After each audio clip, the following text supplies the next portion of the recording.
Magandang umaga po sa inyo lahat. May nag-chat kay Sir Bong. Ang sabi ng guro, Sir Bong, dito po sa amin, may mga ibinigay sa amin yung 7,000 na medical. Noong 2025 pa lang yari ito eh. Pero binawi din daw ng division yung 7,000 nila. Pinabalik ng cash. Parang may mali. So, wala namang ganun sinasabi ang provision ng medical allowance na yung guro, pag binigay na ng division at kapag hindi mo nagamit ay isosoli mo lang cash. Ganun ba yan? Parang mali. Alam nyo, may yan, parang para sa akin ang pagkakaunawa ko may irregularity. Kasi ang medical allowance, ang benepisyo, kapag binigay, any benefits, bagay, particular to medical allowance. Kasi may liquidation nito, no? O, naunawaan natin yon. Pero, pag nag-liquidate ka, hindi mo ibabalik ng cash. Ano yun? Parang pinautang sa'yo. Tapos, binalik mo rin? Dahil yun ang pang-liquidate mo? Parang mali. Dapat pag binigay na yan, kung halimbawang ibinigay na ng cash through ATM, ang division office, ang gagawin na action dapat diyan, i-require kayo, pwedeng gawin mandatory, no? Na mag-produce ng proof na nagamit mo yung yung 75,000 7,000 cash. Wala sa provision yung ibabalik mo yung 7,000 ng cash din. Dapat yan, ni-require lamang kayo ng inyong division office na mag-provide ng HMO card.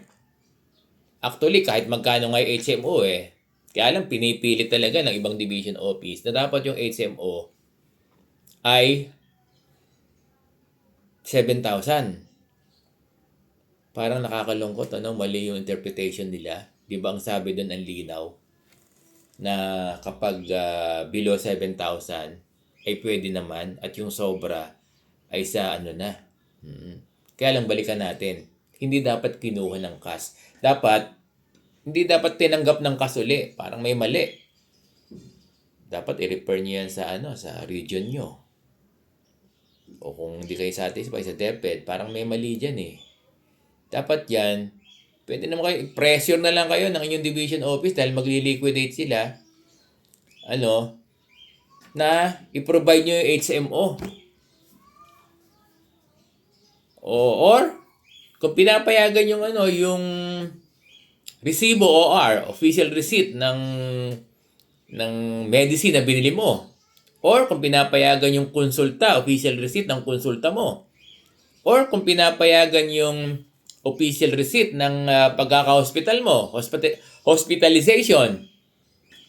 Yun dapat ang kinuha ng division office. Yan, tuloy, nagalit na tuloy yung aking stand. Yan. Yun dapat ang pinresure kayo na kunin. Hindi dapat kinuha ng cash. Parang maling-mali.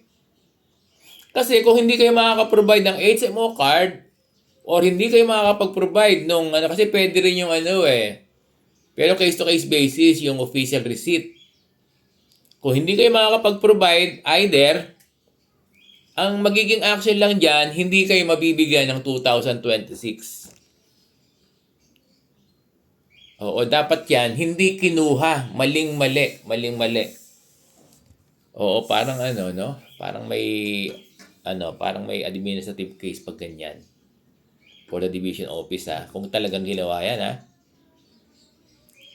Oo, kaya lang, ewan ko lang yung mga teachers, no? Oo, maling-mali. Kaya kung naririnig ito ng division office na gumawa nun, dapat may mali dyan. Kaya kung magreklamo yung mga teachers, meron silang administrative case para sa division office kasi hindi binabalik ng cash yan. Dapat, pinresyo na lang yung mga guro. Kasi kung hindi naman sila magli-liquidate nun, hindi sila bibigyan ng 2026. So kung totoo yan nangyari sa mga nagsabi na pinabalik sa inyo yung 7,000, you have the case. for the administrative against the division office.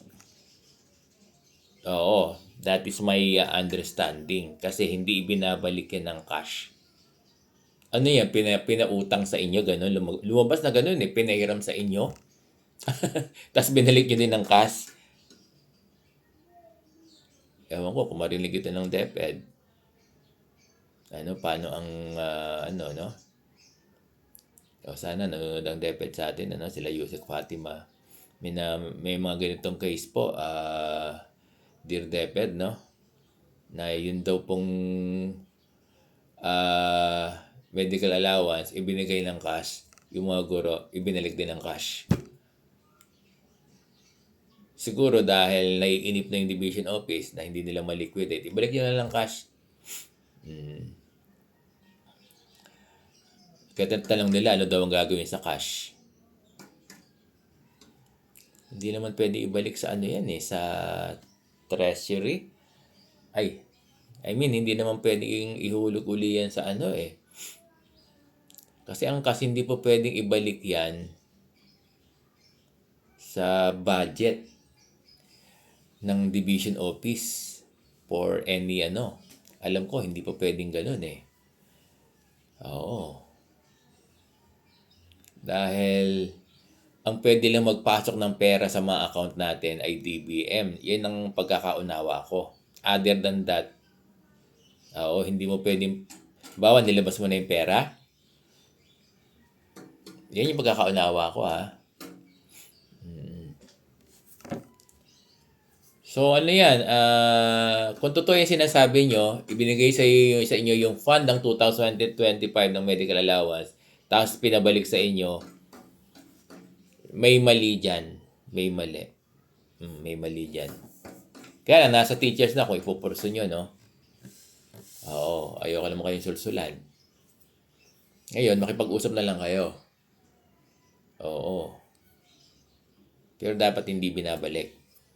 So, kung naririnig to ng division office, lalo na nung kanilang schools division superintendent, parang may mali po, na ibinigay nyo yung cash ng 7,000, tapos pinabalik nyo rin. Kahit ba late na late Kung hindi kasi yan na ang pwede lang gawin ng division office ay huwag silang bigyan ng 2026. Sa inyo na yung pera, kahit ba late nilang kinuha Na-release nyo na Sana hindi nyo na lang nirelease.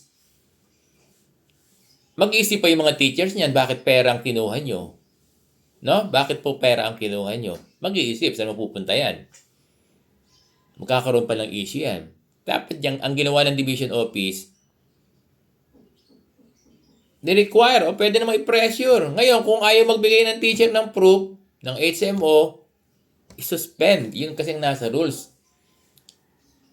Huwag silang bigyan ng 2026, yung susunod. Ganun ang pwedeng gawin ng division office.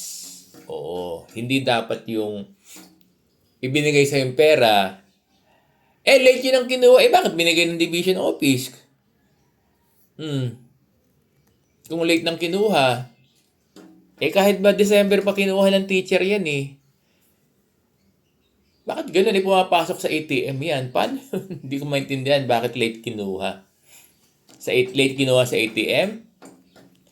Ano naman, kung late kinuha ng mga guro, kasalanan niya yan. Basta may deadline ng liquidation. Alam ko, deadline ng liquidation, January, no? January, ang deadline ng liquidation ng 2025. Ngayon, dapat hindi na kinuha yan. Kung hindi nagbigay ng proof yung guro, nakapag-present ang HMO, nor ng OR, official receipt, in-stop, kinancel yung 2026 niya. Yun ang pwedeng gawin at yun yung nasa guidelines ng medical allowance, no? So, naintindihan ba ng mga guro natin? Maraming salamat po sa inyo lahat.